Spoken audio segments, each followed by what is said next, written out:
ವಾಪಸ್ ಬರಬೇಕಿತ್ತು. ಯಾವಾಗಲೂ ಅಕ್ಕವ್ರೆ ಅಂತ ನಾನು ಹಿಂದೆನೇ ತಿರುಗ್ತಿದೆ. ನೀನು ನನ್ನನ್ನು ಮಿಸ್ ಮಾಡ್ಕೊಡಿಲ್ವಾ? ನನ್ನನ್ನು ಬಿಡು, ಜಯದೇವ್ರನ್ನ ನೀನು ಎಷ್ಟು ಹಚ್ಕೊಂಡಿದ್ದೆ.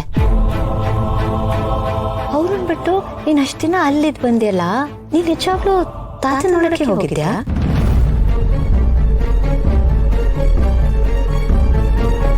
ಮಲ್ಲಿ, ಏನಾಯ್ತು? ಏನಿಲ್ಲ ಅಕ್ಕಾರೆ, ನಾನು ಹೋಗಿದ್ದು ತಾತ ನೋಡೋದಕ್ಕೆಯ. ದಿನ ಫೋನಲ್ಲಿ ಮಾತಾಡ್ತಾ ಇದ್ದೆ, ಆದರೆ ನೋಡೋಕ್ಕಾಗಿರ್ಲಿಲ್ಲ ಅಲ್ಲ. ಹಿಂಗೋ ಹಳ್ಳಿಗೆ ಹೋಗಿದ್ದೆ, ಅದಕ್ಕೆ ಈ ದಿನ ಇಟ್ಕೊಂಡು ಬಂದೆ ಆಟೆಯ. ಆಮೇಲೆ ಅವರು ಯಾವಾಗಲೂ ಫೋನ್ ಮಾಡೋರು, ಮಲ್ಲಿ ಬೇಗ ಬಾ ಅಂತ. ಅವ್ರು ಫೋನ್ ಮಾಡಿದಾಗೆಲ್ಲ ಓಡ್ ಬಂದ್ಬಿಡೋಣ ಅಂತ ಅನ್ನಿಸ್ತಿತ್ತು. ಆದರೆ ಏನು ಮಾಡೋದು, ತಾತನ ಬಿಟ್ಟು ಬರೋಕ್ಕೂ ಮನಸ್ಸಾಗ್ತಿರ್ಲಿಲ್ಲ. ಅದಕ್ಕೆ ಸ್ವಲ್ಪ ದಿನ ಅಲ್ಲೇ ಇದ್ಬಿಟ್ಟು ಬಂದೆ. ನೋಡು ಮಲ್ಲಿ, ನೀನು ಊರಿಗೆ ಹೋಗಿ ಬಂದಿದ್ದೆ ಅಂತ ನಮ್ಮ ಮಧ್ಯದಲ್ಲಿ ಏನೂ ಬದಲಾಗಲ್ಲ. ನಿನಗೆ ಗೊತ್ತಲ್ವಾ, ಏನೇ ಇದ್ರು ನೀನು ನನ್ನ ಹತ್ರ ಹೇಳ್ಕೋಬಹುದು, ಯಾವುದನ್ನು ಮುಚ್ಚಿಡಬೇಡ. ಏನಾದರೂ ಆಗಿದೆಯಾ? ಅಯ್ಯ ಇಲ್ಲ ಅಕ್ಕಾರೆ, ಅಂಥದ್ದೇನಾದರೂ ಆಗಿದ್ರೆ ನೀವು ಕೇಳೋಕ್ಕಿಂತ ಮುಂಚೆ ನಾನೇ ಹೇಳ್ತಿರ್ಲಿಲ್ವೇ? ಏನೂ ಹೇಳ್ತಿಲ್ಲ ಅಂದರೆ ಏನೂ ಆಗಿಲ್ಲ ಅಂತಲೇ ಅರ್ಥ. ನೀವು ಇದನ್ನೇ ರಬ್ಬರ್ ಥರ ಎಳಿಬೇಡಿ. ನೀವು ನನ್ನ ಜೊತೆ ಇದ್ದೀರಾ ಅಲ್ಲ, ನಾನು ಆರಾಮಾಗೇ ಇರ್ತೀನಿ. ನೀವು ನನ್ನ ಜೊತೆ ಇದ್ದರೆ ಆನೆ ಬಲ ಇದ್ದಂಗೆ. ನಾನು ನಿನ್ನ ಜೊತೆ ಯಾವಾಗಲೂ ಇರ್ತೀನಿ. ಎಂಥ ಸಂದರ್ಭದಲ್ಲೂ ನಾನು ನಿನ್ನ ಜೊತೆಯಲ್ಲೇ ಇರ್ತೀನಿ. ಅಕ್ಕಾರೆ, ನನಗೆ ನಿಮ್ಮಿಂದ ಇನ್ನೊಂದು ಸಹಾಯ ಆಗಬೇಕು, ಮಾಡ್ತೀರಾ? ಹೇಳಿ. ನನಗೆ ಓದ್ ಮುಂದುವರಿಸ್ಬೇಕು ಅಂತ ಆಸೆ ಆಗ್ತೈತೆ, ಅದಕ್ಕೆ ಸಹಾಯ ಮಾಡ್ತೀರಾ? ಖಂಡಿತ ಮಲ್ಲಿ, ಇದಕ್ಕಿಂತ ಒಳ್ಳೆ ವಿಷಯ ಇನ್ನೇನಿದೆ. ಆದರೆ ಸಡನ್ ಆಗಿ ಆಲೋಚನೆ ಯಾಕೆ ಬಂತು? ಯಾಕೆ ಅಂದರೆ ಏನು ಹೇಳಿ ಅಕ್ಕವ್ರೆ, ಇಷ್ಟು ದಿನ ಓದಬೇಕು ಅಂತ ಅನಿಸ್ಲಿಲ್ಲ, ಅದಕ್ಕೆ ಕೇಳಿಲ್ಲ. ಇವಾಗ ಓದಬೇಕು ಅಂತ ಅನಿಸ್ತೈತೆ, ಅದಕ್ಕೆ ಕೇಳಿದೆ ಆಟೆಯ. ಅದು ಅಲ್ಲದೆ ನೀವೇ ಹೇಳ್ತಿದ್ರಲ್ಲ, ಓದೋದಕ್ಕೆ ಕಲಿಯೋದಕ್ಕೆ ವಯಸ್ಸಿಲ್ಲ ಅಂತ, ಅದಕ್ಕೆ ನಾನು ಎಲ್ರಿಗೂ ಹೇಳ್ತಿರ್ತೀನಿ. ಎನಿವೇಸ್, ನಿನ್ನ ಆಲೋಚನೆ ಸರಿಯಾಗಿದೆ, ನಾನು ವಿಚಾರಿಸಿ ಹೇಳ್ತೀನಿ. ಸರಿ ಅಕ್ಕಾರೆ, ನಾನು ಬರ್ತೀನಿ.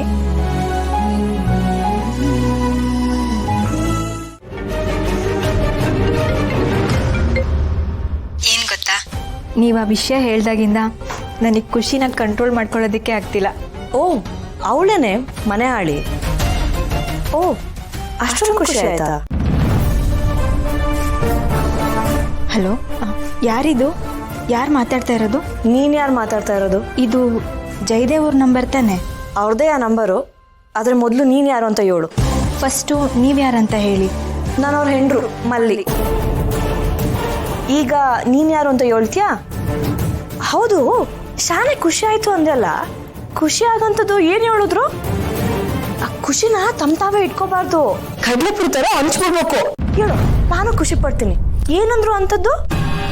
ಅಲೋ, ಇದೆಯಾ ಅಥವಾ ಹೋಗ್ಬಿಟ್ಯಾ? ಯಾರು ಅಂತ ಗೊತ್ತಿಲ್ಲ ರೀ. ನೀವೇನೋ ಹೇಳಿದ್ರಂತೆ, ಅದನ್ನ ಕೇಳಿ ಶಾಲೆ ಖುಷಿ ಪಟ್ಟಿದ್ದಾಳೆ. ಅದನ್ನ ಹಂಚ್ಕೊಳ್ಳೋಕೆ ಫೋನ್ ಮಾಡೋಳೆ. ನೀವೇ ಯಾರು ಅಂತ ಕೇಳಿ.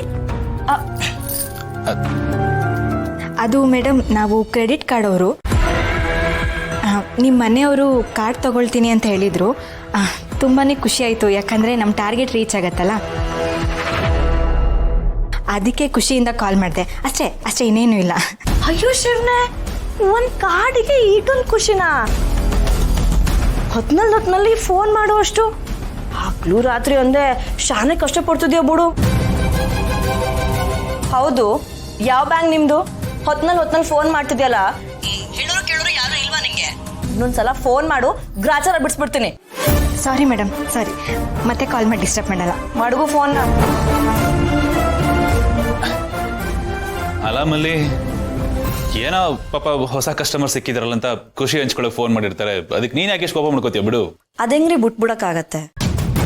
ಮನೇಲೇ ಕಣ್ಮುಂದೆ ಕಾಸನ್ನ ಮಡಿಕೊಂಡು ಯಾವ್ದೋ ಕಾರ್ಡ್ ಸಹವಾಸಕ್ಕೆ ಹೋಗ್ತಾ ಇದ್ದೀರಾ?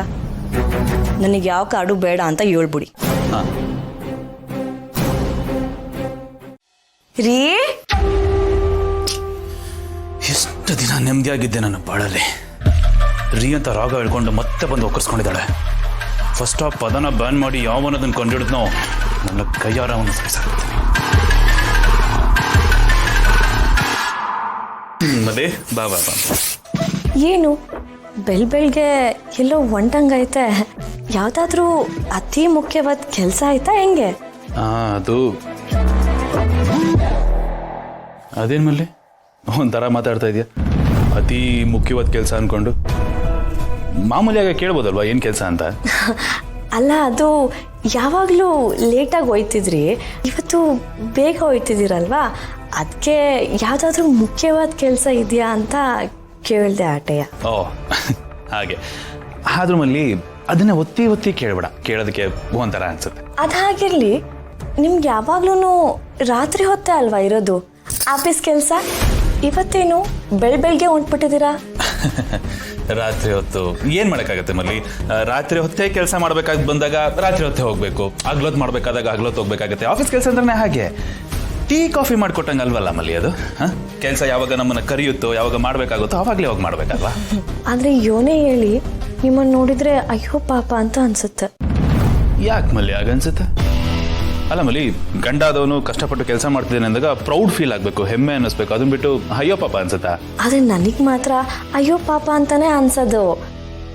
ನೀವ್ ನೋಡಿದ್ರೆ ಹಗಲು ರಾತ್ರಿ ಅಂತೂ ನೋಡ್ದೆ ಕೆಲಸ ಅಂತ ಆಯಾಸ ಮಾಡ್ಕೊಳ್ತಾ ಇದ್ದೀರಾ.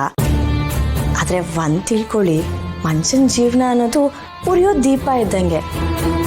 ಬತ್ತಿ ಜಾಸ್ತಿ ಉದ್ದ ಇದೆ ಅಂತ ಅತಿಯಾಗಿ ಉರಿಯಕ್ಕೆ ಹೋಗ್ಬಾರ್ದು. ಆಮೇಲೆ ಎಣ್ಣೆ ಖಾಲಿ ಆಗೋಗ್ತದೆ. ಅದಕ್ಕೆ ಹೇಳ್ತೀವಿ, ಜಾಸ್ತಿ ಆಯಾಸ ಮಾಡ್ಕೊಳಕ್ ಹೋಗ್ಬೇಡಿ. ಆಮೇಲೆ ಸರಿ, ಇನ್ಮೇಲೆ ಕೆಲಸನ ಆದಷ್ಟು ಕಡಿಮೆ ಮಾಡಿಕೊಂಡು ರೆಸ್ಟ್ ಮಾಡೋದಕ್ಕೆ ಟ್ರೈ ಮಾಡ್ತೀವಿ. ಮಲ್ಲಿ, ಇಷ್ಟು ದಿನ ನನ್ನ ಬಗ್ಗೆ ಈ ಥರ ಕೇರ್ ಮಾಡೋರಿಲ್ಲದೆ ಎಷ್ಟು ಒದ್ದಾಡ್ತಿದ್ದೆ ಗೊತ್ತಾ ನಾನು. ಆ್ಯಂಡ್ ತುಂಬ ಒಳ್ಳೆ ಕೆಲಸ ಮಾಡಿದೆ ಮಲ್ಲಿ, ನೀನು ಆದಷ್ಟು ಬೇಗ ಬಂದು. ನನಗೆ ನೀನು ಬಂದಿದ್ದು ಎಷ್ಟು ಖುಷಿ ಆಗ್ತಿದೆ ಗೊತ್ತಾ. ನೋಡು, ಬರೀ ನನಗೆ ಮಾತ್ರ ಹೇಳೋದಿಲ್ಲ ರೆಸ್ಟ್ ಮಾಡಿ ಅಂತ, ನೀನು ರೆಸ್ಟ್ ಮಾಡಬೇಕು ಆಯ್ತಾ? ಮನೇಲಿ ಕೆಲಸ ಮಾಡೋಕ್ಕೆ ಆಳುಗಳಿದ್ದಾರೆ, ನೀನೇನು ಜಾಸ್ತಿ ತಲೆ ಕೆಡ್ಸ್ಕೊಳಕ್ಕೆ ಹೋಗ್ಬೇಡ. ಆರಾಮಾಗಿ ನೀನು ರೆಸ್ಟ್ ಮಾಡು. ಹಾಂ, ಓಕೆ, ಹುಷಾರು. ಹಾಂ, ಬಾಯ್ ಮಲ್ಲಿ.